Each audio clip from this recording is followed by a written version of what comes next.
Je pose la question à Rabbi Nosson Abba Shaul, est-ce que je peux aller, il y aura des femmes pas bien habillées, est-ce que je peux aller parler de Torah, tout ça? Ou tu tournes la tête et puis tu as un reflet d'une vitrine, tu regardes dans la vitrine, ou tu es en voiture, tu regardes dans le rétro. Il y a une bagarre intérieure terrible. Donc ni il parle, ni il pense, ni il voit. Ok. Et boum, Zera le Batala. Donc tous les péchés qu'il a faits sont transformés en mérites. Donc il a des super mérites.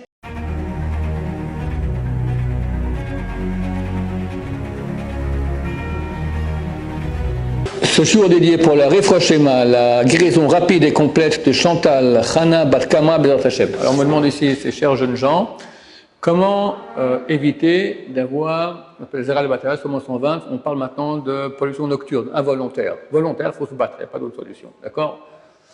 Se battre méchamment contre nos pulsions, et bien sûr, faire attention à ses yeux, faire attention à ses pensées, faire attention à ce qu'on parle.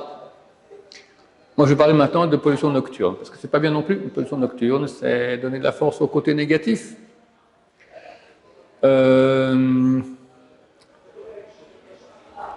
Donc, il est clair, on va dire comme ça. Le Rav Freda, il dit que si quelqu'un a une pollution nocturne, si le même jour il va au mikvé, il fait tchouva sur les choses qui ont amené à la pollution nocturne, alors le démon qui a été créé, l'entité négative, elle est annulée. Enfin, tchouva sur quoi? Ce qui amène les pollutions nocturnes, ce sont les pensées, ce sont les paroles. Parler de filles, c'est extrêmement grave. La Gemara dans Shabbat, elle dit, premier chapitre, elle dit à cause de quoi les jeunes gens d'Israël meurent, parce qu'ils parlent de filles, d'accord? C'est très grave de parler de filles. Et le regard, d'accord? Il y a un travail énorme à faire pour maîtriser ses yeux.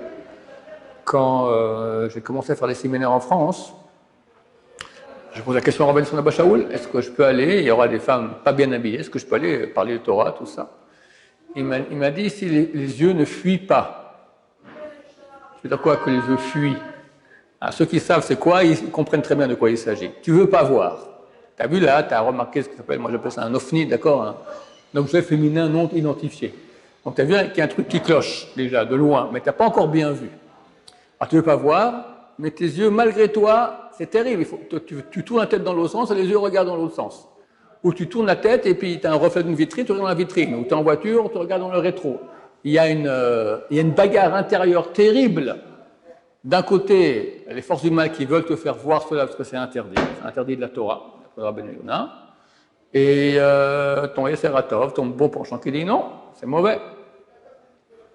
Il faut comprendre que c'est écrit dans le livre qu'il y a des millions de démons qui viennent nous tourner la tête pour qu'on regarde ces choses-là.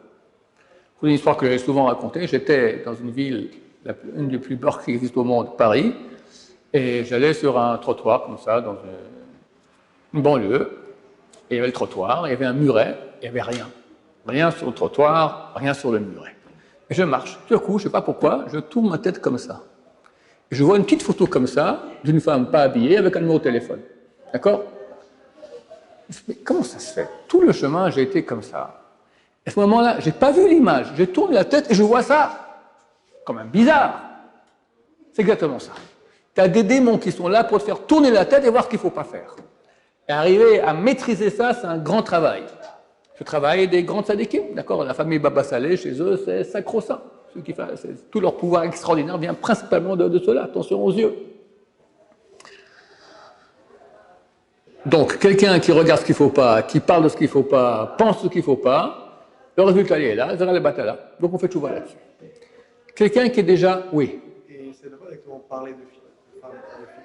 T'as vu Rachel, là, du séminaire truc, elle est sympa, elle est jolie, mignonne. Déjà, ça ne va pas. Des fois, c'est pire. On a le droit de regarder la nudité de sa femme? Pardon? Est-ce qu'on a le droit de regarder la nudité de sa femme? Quand elle est interdite, non. Non, quand elle est permise. Quand elle est permise, à part l'organe génital. Ça, on ne peut jamais.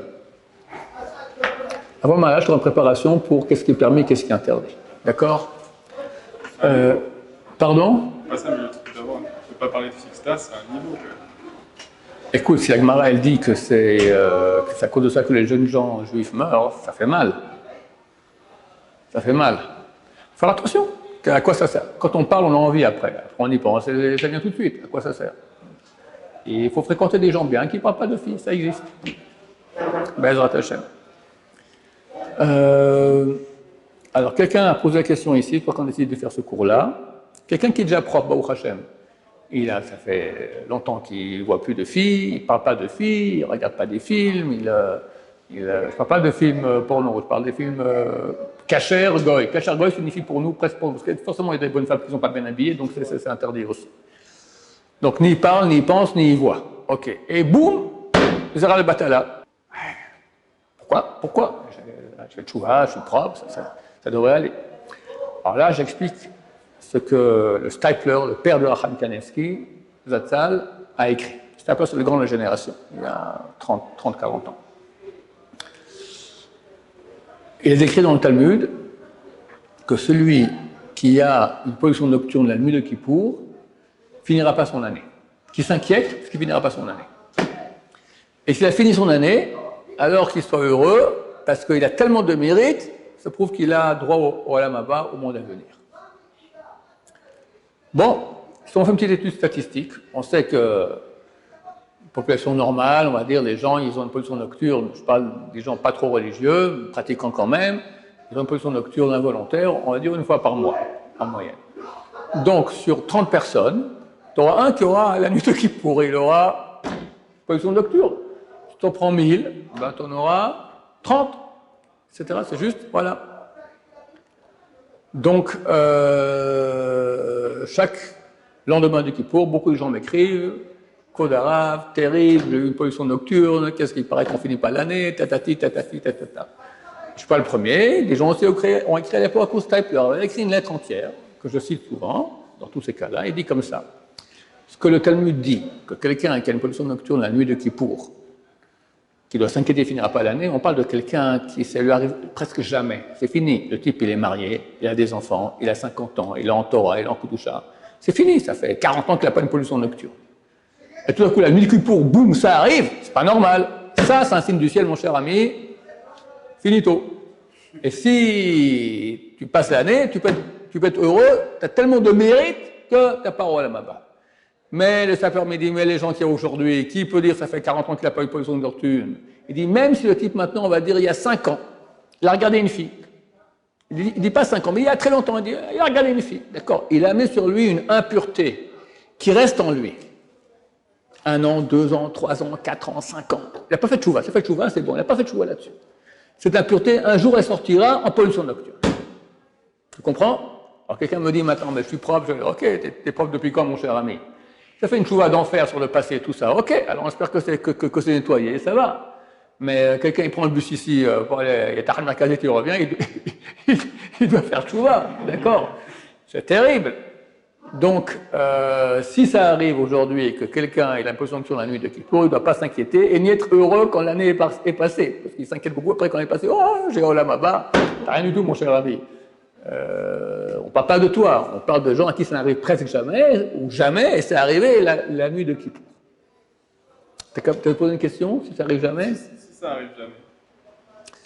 Alors, comme ça. Si quelqu'un était très débauché avec les filles, et il se marie par exemple, et après il n'a plus de pollution nocturne. Alors Freda il dit, c'est pas qu'il est propre et sadique qu'il est comme il faut. Ce type-là, il a tellement donné au mal que ben, ça va, je te cherche plus, tu m'as tellement donné, ça va, je te laisse tranquille. Maintenant, si ça n'a pas fait tchouva, s'il a fait tchouva, quand on fait tchouva, on reprend tous les diamants qu'on a donnés au côté négatif. Chaque pulsion nocturne, c'est un diamant qu'on donne, il va être dans son coffre là-bas. La tchouva, c'est que tu fais une vraie tchouva, tu viens, tu ouvres le coffre, tu prends tous les diamants, tu pars. Lui, il vient, il voit ça, d'accord, il n'est pas content, donc il va essayer de faire pécher au début, il va essayer de retomber. Et là, avec les 40 jours dont tu as parlé, quelqu'un qui est un 40 jours, c'est déjà, une 40 jours, ça s'appelle une habitude. Ça ne veut pas dire qu'il est propre, certain, mais c'est déjà quelque chose de très grand. Ça vaut la peine aussi d'aller souvent au mikvé. C'est marqué celui qui va 40 jours de suite au mikvé, c'est déjà une très grande aide, et pour empêcher la pollution nocturne, et même le Zera al-Batala volontaire. Donc quelqu'un qui a fait tchouva. Alors, même s'il a fait beaucoup dans le passé de péché, et le Zera est tout content, il n'est pas content, parce que quand il a fait tchouva, il a repris tout ce qu'il avait, donc il va aller chercher encore plus.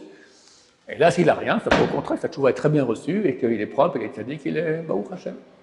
Baruch Hashem. Il y avait des questions encore là-dessus, sur le sujet? Alors, si jamais ça arrive à quelqu'un, ça arrive aux sorties. Sort de Kippour, alors, qu'est-ce qu'il fait? Il fait tchouva. Et de nos jours. Alors, le Seigneur leur dit, fais tchouva sur le péché que tu as fait il y a 1 jour, 2 jours, 5 mois, 5 ans, parce que c'est ça qui est amené. Ne crois pas que tu es en danger de mort, parce que ça ne te concerne pas. Ne crois pas non plus que tu vas au Lamaba après l'année qui est passée. Et le Rav Chaim Kanievski conseille d'étudier un certain traité, j'ai oublié lequel. Je crois que c'est Kilim, je ne suis pas certain. Ceux qui s'arrivent, qui m'écrivent, je dirais exactement. Le Rav Chaim Kanievski conseille encore un petit truc à faire d'études de Torah. À qui c'est arrivé? Celui qui a fait, c'est arrivé pendant Kippour. Le problème, c'est qu'il ne peut pas aller au mikvé pendant Kippour. Donc, il fait toutes ses prières, voilà, comme ça, il s'essuie avec un mouchoir, mais il ne peut pas aller au mikvé. Il peut se laver même dans l'endroit, mais pas aller au mikvé. Alors que quelqu'un qui a ça, c'est important d'aller au mikvé le même jour. Oui. Je n'ai pas compris la réponse. Si ça n'arrivait pas, dans le cas où les. Quelqu'un qui n'a pas de pollution nocturne. La volontaire, ça n'arrive pas. Ça ne lui arrive jamais, d'accord? Mais lui, ce n'est pas un grand religieux, c'est un moyen français, donc il a vu 100 000 bonnes femmes dans sa vie, d'accord? Alors, d'habitude, ça provient du fait qu'il aura péché au niveau de l'organe génital, en faisant beaucoup de Zera al-Batala, de semence 120, et alors le Zera, il ne va plus le chercher, il dit, tu m'as déjà donné tellement, je n'ai plus besoin de toi. S'il a fait tchouva, s'il a fait une grande tchouva, vraiment sérieuse, bien comme il faut, vraiment il est propre à ce niveau-là, alors au contraire, tous les péchés, si c'est une tchouva par amour, ils sont transformés en mérite. Donc il a tellement de mérite que le Zera ne peut même plus venir la nuit le chercher. C'est bien. Il n'y a pas de notion de Yetzera, c'est-à-dire qu'il a combattu son Yetzera. Bien sûr qu'il a combattu son Yetzera quand il a fait tchouva. Le type, il a été débauché. Et après, il est devenu un bon juif religieux. Il s'est battu. C'est clair qu'il y avait des pulsions, d'accord? Il s'est battu, il a tenu bon. Donc il a donné beaucoup au Yetzera. Quand il fait tchouva, il reprend tous les diamants qu'il a donnés et le met du côté de la sainteté. Mais cette tchouva-là, elle exige des efforts énormes. Parce que la pulsion sexuelle, elle est très dure à maîtriser. Donc s'il arrive à devenir propre, il fait plusieurs al-batala, il fréquente plus de filles, etc., il devient propre. C'est digne de louange, c'est énorme. Donc non, s'il a fait choix par amour de Dieu, d'accord, pas par peur de l'enfer, parce qu'il a compris que c'est la vérité et que c'est bien, donc tous les péchés qu'il a faits sont transformés en mérite. Donc il a des super mérites. Un point tel que le côté négatif ne peut plus l'attaquer. Il est entouré de lumière. Il y a un truc qui est écrit comme ça. On dit que quelqu'un fait une mitzvah. Bon, il va étudier la Gemara. Il va faire il fait Kiddushin. Mais comment il étudie?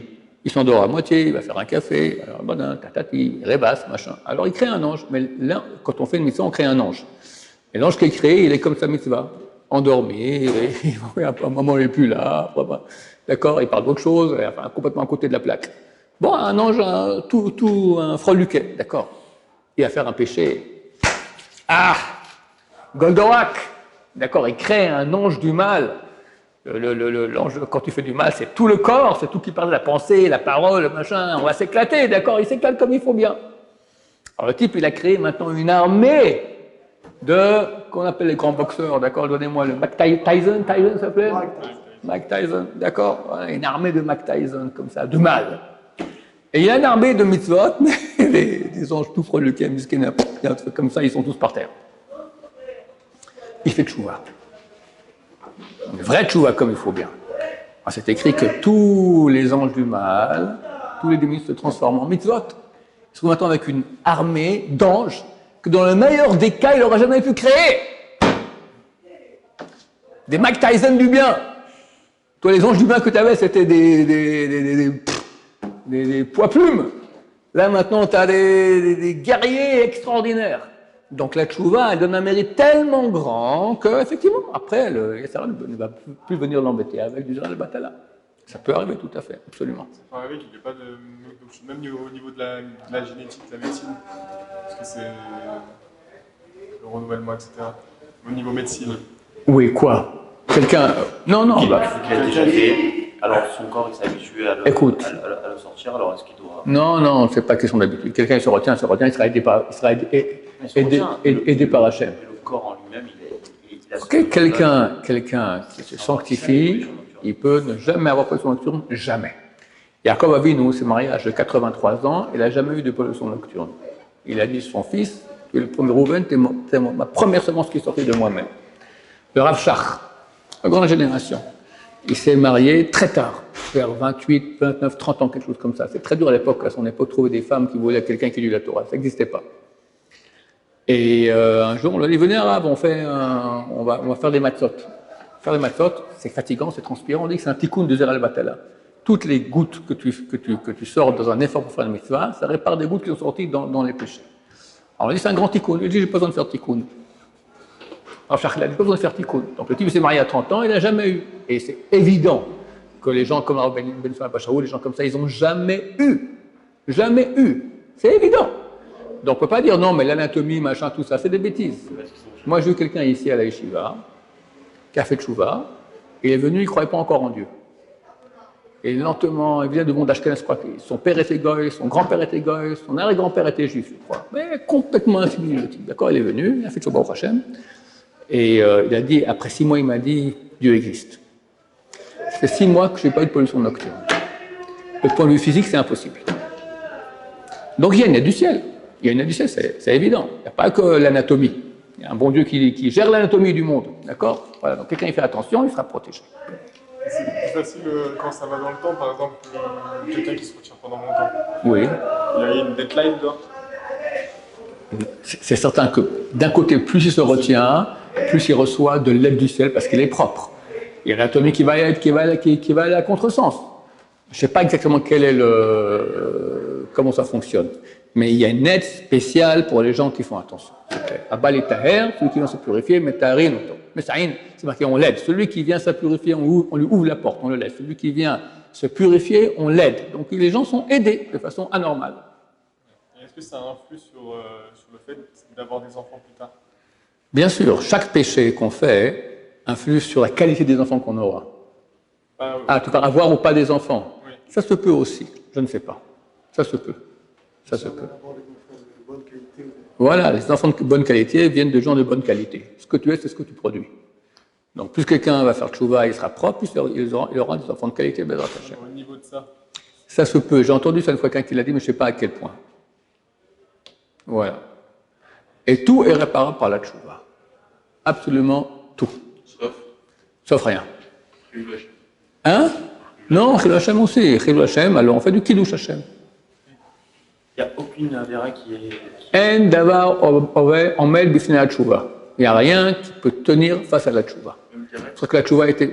Bien sûr, c'est quoi karet? La tchouva a été créée avant le monde. Karet, c'est une relation avec une bonne femme, telle qu'une femme nida par exemple, donc avec une jeune fille juive qui n'est pas mariée, ou sa propre femme qui va pour au mikvé. C'est Yom Kippour, c'est manger du Hametz à Pessah, c'est manger à Kippour, ou faire c'est karet. Maintenant, je t'explique, les gens croient que karet c'est le pire. C'est vrai que c'est marqué que c'est la pire vengeance de Dieu. Mais il y a bien pire que karet. Combien de gens font attention à Kippour? Et combien de gens ne font pas attention à Shabbat? Shabbat, c'est karet, et c'est sanction capitale. Peine capitale, Shabbat. Maintenant, les peines capitales, il y a 4 niveaux de peine. La plus basse, c'est strangulation, par exemple adultère. Après, c'est couper la tête. C'est pas aujourd'hui, hein, c'était il y a 2000 ans, du temps du Temple, et un tribunal rabbinique qui prononçait une sanction capitale une fois que 70 ans était appelé meurtrier. Couper la tête, c'est pour quelqu'un qui a tué, alors on le tue, d'accord? Troisième, c'est brûler. Brûler quelqu'un qui a une relation avec sa fille, par exemple. D'accord? Brûler. Le pire, c'est lapidation. C'est quoi? Shabbat. Shabbat! Plus bas, t'as karet sans mort du beddin. Kippour. Shabbat, c'est et karet, et c'est pas mort du beddin, mort capitale, c'est la pire. Et combien de gens ils font Shabbat moyen, mais Kippour, c'est sacro-saint. Fait le contraire. Alors, Yosef, il a dit, si on leur dit ça, ils vont faire, ah, c'est comme ça, bah, je fais plus Kippour. D'accord? Non, moi je dis pas ça, je dis, fais Kippour, mais fais aussi Shabbat. C'est vachement plus important. Donc, et tu comprends que quelqu'un qui n'a pas fait Shabbat, la tchouva, elle répare. Donc, elle répare Kippour, elle répare Karet, elle répare tout. Il n'y a rien que la tchouva ne peut pas réparer. Rien. Mais après, c'est un peu... Et si c'est fait par amour, les péchés sont transformés en mitzvot. Hein? Le meurtre, aussi, tout est réparable. Des fois, il y a des conséquences. Alors, il y a des tikkunim.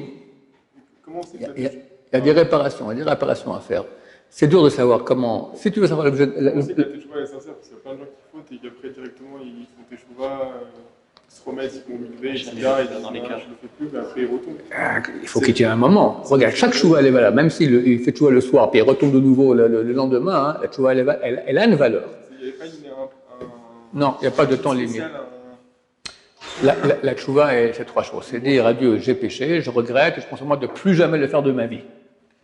Il faut que Dieu puisse témoigner que plus jamais il le fera. Ça ne veut pas dire que Dieu va voir dans le futur que plus jamais il le fait. C'est au moment même où la décision elle est prise de plus jamais le faire, elle est totale. Maintenant, des fois, c'est pas possible. Quelqu'un qui pourrait faire teshuva sur la colère. Plus jamais il ne me mettre en colère, jamais, jamais. La shonara, voir une fille dans la rue, qu'est-ce que j'en sais, moi, des trucs que c'est très très dur de ne pas le faire. Alors on prend sur soi d'essayer, il ne faut pas mentir à Dieu, je ne le ferai plus jamais, je le ferai beaucoup moins, je ferai des efforts considérables pour plus jamais pour beaucoup moins le faire. Ça a aussi sa valeur. Chaque teshuva a une valeur, c'est pas noir ou blanc. Mais la teshuva, c'est les trois étapes. J'ai péché. Je regrette, non, je reconnais que j'ai péché, ça et ça et ça, je regrette et je prends sur moi. Baruch Adonai, Olam, Amen, Amen.